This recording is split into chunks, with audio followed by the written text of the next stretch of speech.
बाबा तुमचं पेशंटचं साहेबराव सखाराम कांबळे. आणि कशाचं ऑपरेशन झालं बाबा आपलं आनंद ऋषी मध्ये? आता माझे वडील ते हा त्यांचा मुलगा संतोष कांबळे. हा तर यांचं ऑपरेशन प्रोस्टेट झालेलं आहे.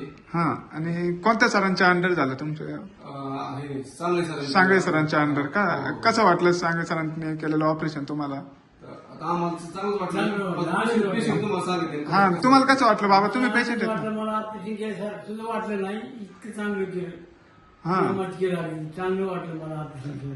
चांगलं वाटलं. हॉस्पिटलची सर्व्हिस वगैरे कशी वाटली तुम्हाला? वरचे स्टाफ वगैरे राहतो ते मामा मावशी नर्स वगैरे ज्या चांगली वाटली. घरामध्ये जी सुविधा नाही किंवा घरामध्ये जी टेपटाप वगैरे लक्ष देत नाही ते हा घरामध्ये मला असं म्हणायचं की ना घरापेक्षा आहे ना जास्त हृदय आहे हा. ना चांगली सुविधा आहे. चांगलं म्हणजे चांगलं देखभाल करतात. हा मग इथं सगळं असं स्टॉप चांगला आहे की कुणी कुणा आपण 10 वेळा जरी त्यांना विचारलं तरी असे कुणाला रागून असं खुसून बोलत नाही की मला तुम्ही 17 वेळा विचारतात. तसं ते अजिबात प्रकार काय होत नाही. समजदार एकदम समजून सांगितलं तुम्हाला सगळं. कोणी असं हे केलं नाही तसं मुसळेपणा वगैरे काही अंदाज आम्हाला पद्धती केली. साफ. सगळं सांगा आम्हाला सगळं. आता कसं वाटतंय बाबा? ऑपरेशन केलं तर बरे आहेत ना एकदम तुम्ही? बरं वाटतं मला. एकदम बरे. एकदम टकटक झालं मी आता. कुठले बाबा तुम्ही? गाव? गाव श्रीमंत तालुका हा टाकळी लोणार गाव आहे. बर बर. जिल्हा आहे.